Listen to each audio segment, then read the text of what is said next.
everyone, today I'm going to be sharing with you the second part of our grandfather's testimony from the Disclosure Project. Back in 2000 is when this was recorded with Dr. Greer, and he just released it last year actually in 2024, so it's 24 years later from the recording. We finally have the unedited footage that you can see here where our grandfather talks about his first sighting of a UFO at Warner Robins Air Force Base. He talks about the German UFO technology back in the 1930s. He talks about the 200 missing German submarines that were taken to Antarctica after World War II. He talks about Admiral Byrd. He talks about nuclear weapons in Antarctica blowing holes in the ozone layer, and the US and Russia putting nuclear weapons into space. It's a lot of ground he covers here in this second part that we're going to show you. One thing to keep in mind, as we mentioned on the first part, at this time our grandfather had suffered several mini strokes and his health was declining, and so as you see him presenting here, he's not in his best form and he may be hard to follow, but I think you'll still appreciate the information that he's sharing with us, and we're just glad to bring it to you now, and so we hope you enjoy it.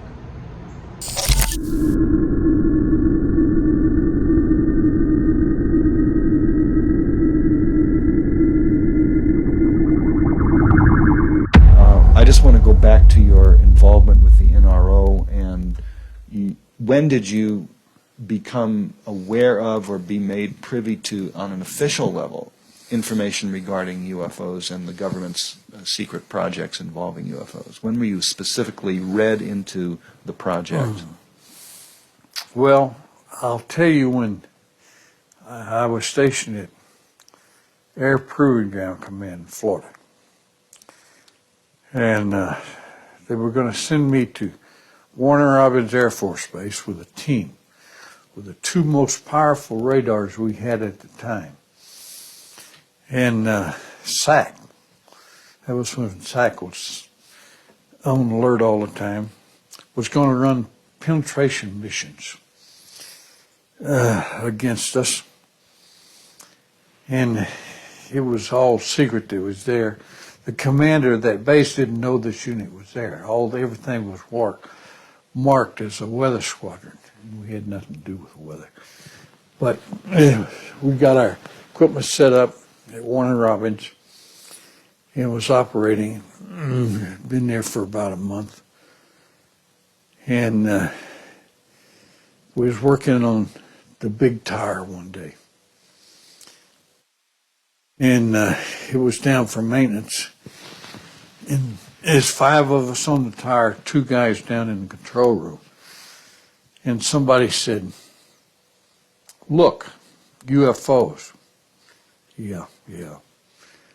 I don't think anybody turned around and looked. And that was during the days of, Blue Book. If you said you saw a UFO, well, they'd send you to the hospital and you'd be examined by a psychiatrist to see why you wanted out of the Air Force, or they'd ship you out to somewhere else. Shut you up. And then Heineke, H.J. Heineke, who was a technical advisor to Close Encounters of the Third Kind. His time, he was hired officially, by the Blue Book Project to shut everybody up, come up with something, either autosuggestion, mass hypnosis, or swamp gas. That was his 3 statements that he would usually come up with. And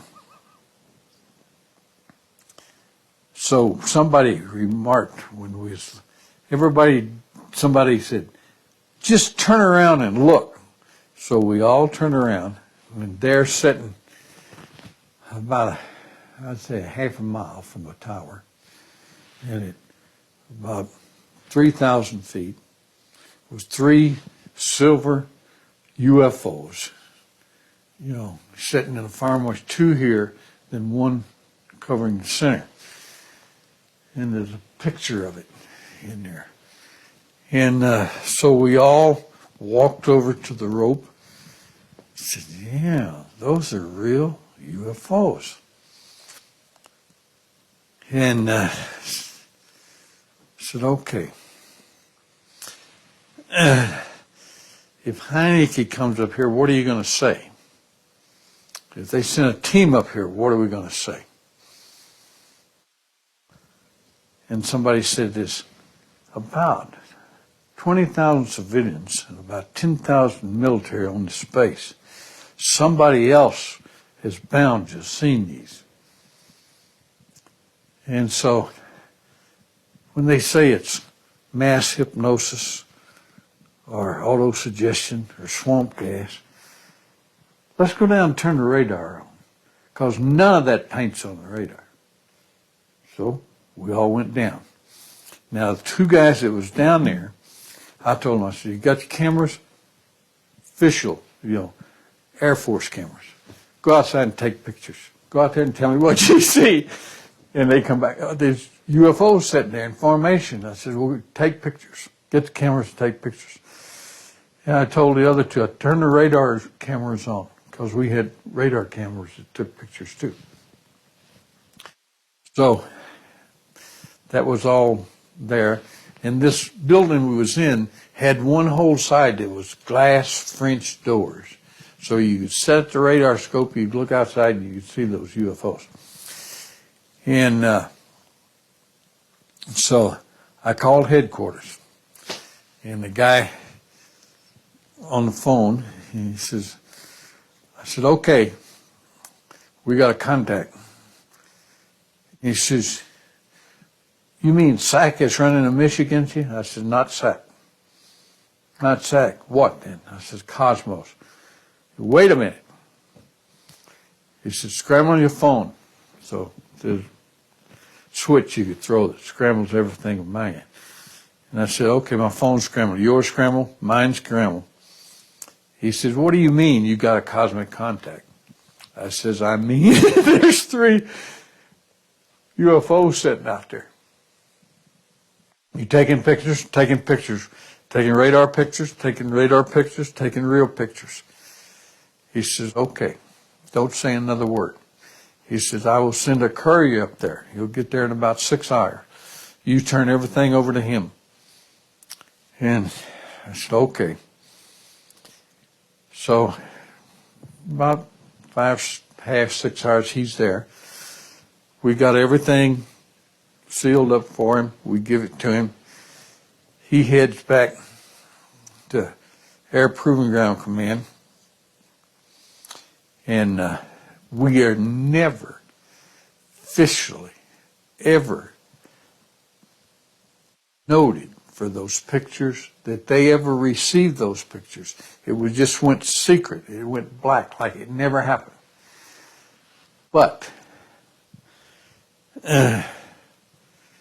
we had the pictures. We had copies of the pictures. So I told the guys, the 5, I says, okay, guys, here's a copy for all of you. I says, keep them for your grandkids. Do you have pictures of that incident? It's on the wall over there. What year was this? Oh, this was, let me see. Korea was 51. So about 49, 40, yeah. 48, 49. And the location? Late part of 48 or early part of 49. So they never acknowledged getting the pictures. We never heard nothing except 2 weeks later we was ordered to come home, tear down the radars and bring them home, which we did. We took them back. We tore them down, moved them back, took them back to Eglin Air Force Base, Air Proving Ground Command. Now, as far as I know, that mission was closed. See? And but that got us all interested, So, because we had seen some facts, not radar scoops or not read the things in the crypto center or so and so, but they is there, and we had pictures of them and so on and so forth. Now, then we would go to the Crypt Center. Every guy that was involved except one, LSE Lawhorn, and he's in an insane asylum, Rush, Texas now. And he disappeared one day. And next time I heard of him, it was in a crime magazine where he did strange things, but the gist was he murdered 5 people and run off to Mexico. And so the Rangers got word from the Mexican authorities that he was there, and they went down and told him that he was trying to sell one of the women that he had murdered, their car, to an unknown character there in Mexico that was known by the police as doing things illegal. So the Rangers walked up and arrested him and told him the Mexicans wanted him deported. They didn't tell him he was wanted for murder. So he didn't fight extradition or anything because he thought he was just going to go back because Mexico was kicking him out. So when the Rangers got him across the border, they arrested him. And he went to trial in Galveston for those murders. And they found him, not mentally correct. And this was one of the witnesses to this event. This was one of the guys on the tower with me, L.C. Lawhorn. And his father was the president of the University of Arkansas. Let me ask you some more about that event. So this event took place in 1949. We're talking about the appearance of 3 UFOs that were photographed, and you called attention to authorities using your cosmic code or clearance. Was there any indication from people, your superiors, as to the origin of those craft? Nope. It was never. I was never asked. Nobody on my crew was ever asked, about anything or interviewed. But the guy that took the pictures, I talked to him later over the phone one time. I says, "Did you turn the pictures in?" "Yep." "They got the pictures." "Who's got the?" "Well, I brought them up and turned them over to the crypto center, and who they sent them out to, I don't know." So that's what I heard. But then, like I say, 2 weeks later, we were ordered to take down the radar and come home. So that told me something. Somebody got the photographs, and somebody made the decision. This is too hot to 1949. Yeah. How were you ever able to walk away with I've copies of those? Well, friends that were interested in the same thing, and of course he got some too. The guy that reproduced them for me, he took his share. So there's guys out there that, but the only one I still have track is, the only reason I know I got track of him is I know he's locked up in Rust, the prison of Texas where people were found not sane. But if he ever comes back to sanity, he's got to go back and stand trial for those murders. So I don't know whether he'll ever come back to sanity or not. But in the trial, his father testified. And it was very interesting that when he was a small boy, he would complain to his dad that there was people would visit him at night. He slept out kind of on a deck, on a porch. It was and people would be in there, and the father said he'd hear noises and everything in the room when he was a small, 11 on up till he was about 16. And he was he was at one time Air Force champion at checkers and ping pong. And he had a brilliant mind. And Well, seeing as though we can't interview him. yeah, well, if you went down to Rusk, you could. Problem is he's in jail. And L.S.E. Lawhorn, yeah. yeah. So if That you ever would be want to look that up, that's where you'll find him, as far as I know. One or two more questions. Okay. You have radar paints of those 3 No, craft, I turned those in. but they were gathered at the same They time. were gathered at the same time. We took actual photos and we took the radar prints and turned see, there's nothing I could do with the radar. You have to have a radar scope to use them on. So, but the actual ones, I had those and I gave a set to everybody on the crew and I said, save this for your grandchildren. could you estimate the distance and the size of those craft? How far were they from you? Well, they appeared about between a half and a mile from the tower, and above the tower, probably about above ground. Then probably, from 500 to. Well, now they started moving. See, and we painted them. The radar scope went around the radar antenna went around, your trace on your scope went around 4 sweeps, per per minute. And so by the time we had painted them one time around, that means you got 4 paints on, they were out of sight. Once they started moving, they went straight up, for a while, and then they went zap. And they was off our scope, and our scope would go out to 260 miles. And so that you calculate that, and that's pretty fast. We never had nothing back then that fast, that could go that fast in the inventory. So, and they appeared, to be metallic in, like, some kind of aluminum or something like that, and shiny. And now you notice they don't have, the amplifiers that really come down and balance like on the Honeydew 2. You can see the pictures. I got some of the Honeydew 2 too. Those are the ones with 3 round balls under. And you will notice when they're landing, when they're coming down, they're going in and going out. I got films of that, But And that's a human-built craft? German. German built. German built from what year? Well,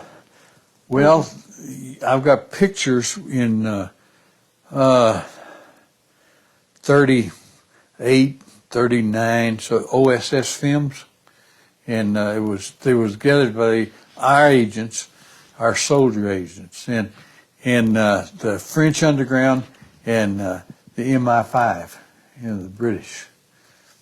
So. They recovered the ones though in Brazil in 31, 32, didn't they? Yeah. Yeah, that's where That they was got the them. model. Yeah. They recovered those from underground. Now Nancy, she's studied all the Indians, and she is convinced that the Indians had contact with these people, and I am too, especially since they discovered the ancient air site by the wing makers. Now, y'all know about the wing makers? No, but I want to go back to. Oh, we'll okay. get into all the You stuff. wanna go in back to a this? moment, but I'll have to okay. spend the night. I know there's just so much. Okay, now this over here, you notice it's not one of those. It's elongated. Now I can show you where the Germans invented what they called the Andromeda machine back during World War II, and they would take aboard some of what they called the grills and they were shaped like that, not quite that sophisticated back then, but they would take some of those aboard, and I have films of a big Andromeda machine.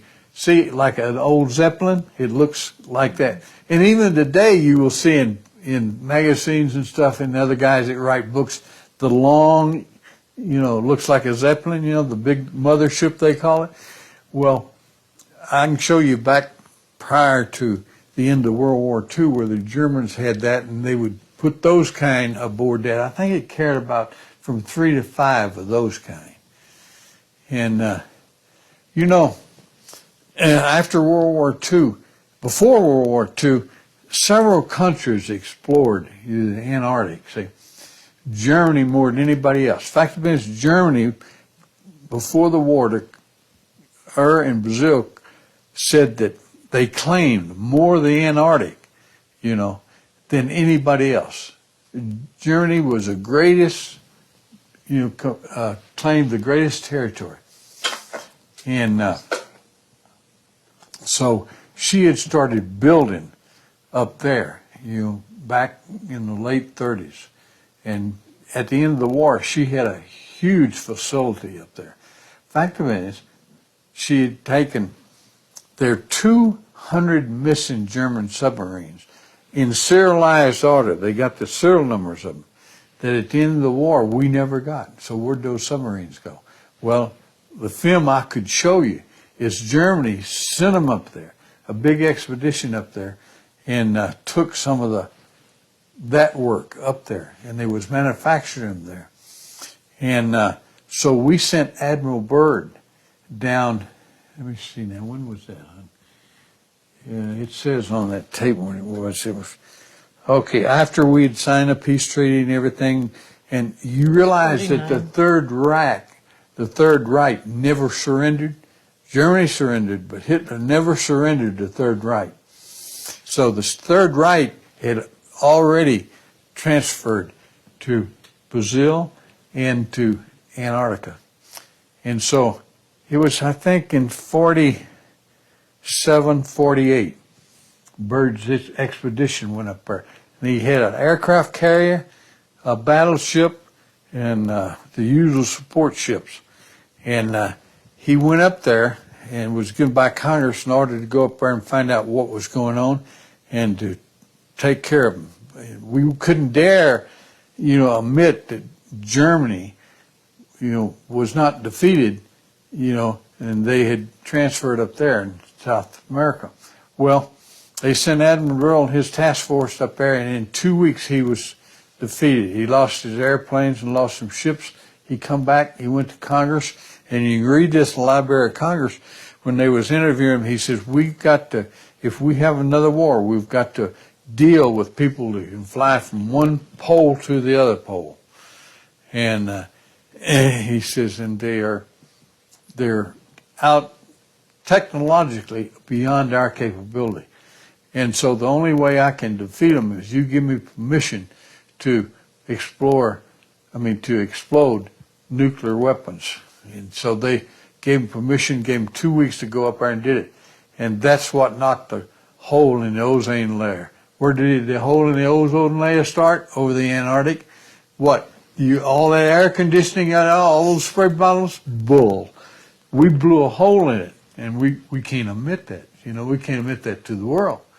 See, we haven't yet. And so he went down. This is all on tape, and you can read about this in the Library of Congress. And so you just take this picture of him and his task force going up there twice. First time he was defeated, the next time he went up there and exploded the nuclear weapon and blew a hole in the ozone layer. And there's documentation for this. Yeah, there's documentation of that in the Library of Congress. But there's film for that. So a nuclear weapon was exploded over Antarctica. There was several of them because he was using nuclear missiles is what he was using. And the year that this occurred? 57, 58. At the height of before the atmospheric test ban treaty. And it was... why we stopped exploding nuclear weapons? We were ordered to do it. We were ordered to do it from those from O'Brien. O'Brien, they said, they came down and he told us, look, you can destroy yourself, so we won't put up with that. And we won't, if you do that, if you explode that planet and you've got the capability now, that's when we got their attention. And they come down and says, we won't let you destroy your planet, so we want you to stop all nuclear testing. See, they'd already stopped us from using weapons. And then they told us, no more nuclear testing. Now, Russia and the United States, we was a firm believer by them. Them people could do what they said. And you saw the time they all showed up over Washington, D.C., and we sent our jets up after them. And every time the jets would go up, then they would zap out, or they'd go to another dimension. They'd disappear. Jets come back inland, they'd be back over Washington. Scared the hell out of everybody in Washington. What are they going to do? Now, at one time, at that time, it was after 47, after we had, what happened was we found out that high power radar would interfere with their stability because we could watch the amplifiers and stabilizers come down when it was low and slow, and radar affected them when it was low and slow. We already knew that. We knew it before 47, before they came down. And what we did, where was most of our radar? White Sands, and down at Roswell. Who was stationed at Roswell? The only nuclear bomb squadron in the world, So they were interested, and we had a lot of radar there because we was going to protect as much as we could, see. Well, we focused several big, powerful radars on them, and they caused two of them to run together. One of them was the one that went down and landed on the ranch. The other one was the one that went down into the bank, and it had, two aliens on it laying outside when we got there. One of them was, wounded or hurt, and the other one was alive then, but before we could get him to anywhere, he had already passed on. But the other one, we kept Los Alamos over here for about 3 years. And he got sick. And we sent out on every frequency range we could and everything that he was sick. We didn't do it. And that they could come and get him if they wanted to. But he died before they got here. But they come and got his body. And that's when he went to Washington and had that formation, that V formation, and double V formation over Washington. And so they retrieved his body. And now those guys, you could say really, compared to other people, they were friends. Because one time we shot down one, and we was catching hell for that. And they threatened us, Well, what do you think we did with all of these nuclear weapons that us and Russia had? We had, and we did, we put nuclear weapons out in space as a line of defense, and we was ready to blow them up if they started in. And so those guys was stopped by somebody else besides us. They were stopped from Orion. What we refer in intelligence is Orion technology.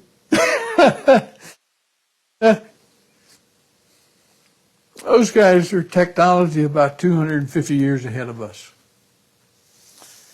And I don't know. When you get into this, it's like Star Wars. Now, speaking of Star Wars, and you talk about the base on the dark side of the moon, do you know if you will watch Star Wars, now I'm going to tell you this, you watch it again, and when the ship's coming down, H.J.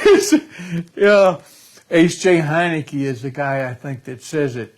He's a professor. He's a guy with a beard and sticks It's a in knife. Close Encounters of the Third Kind. Yeah, and he says something about from the dark side of the moon. Some guy says, where's these guys from? And somebody answers and says, from the dark side of the moon. Now, I never caught that the first time I saw that film. I'll quote it. It's the first day of school. Welcome to the dark side of the moon. Oh, there you go. You've seen it. When the mothership came down, Yeah. and the scientists were gaping at this. That's right. Yeah. That was the dialogue, and I've watched that film many times. There are many little things. Yeah. J. Allen Hynek's face is in that film. He says stop for a second. Yeah. Okay. We're down to about 6 minutes. Okay, time to switch tape, and we just got very informal here. Now, I want you to answer. What I've told you, is it going to make any difference in your life? You better wake up, better change, get interested, changing your life.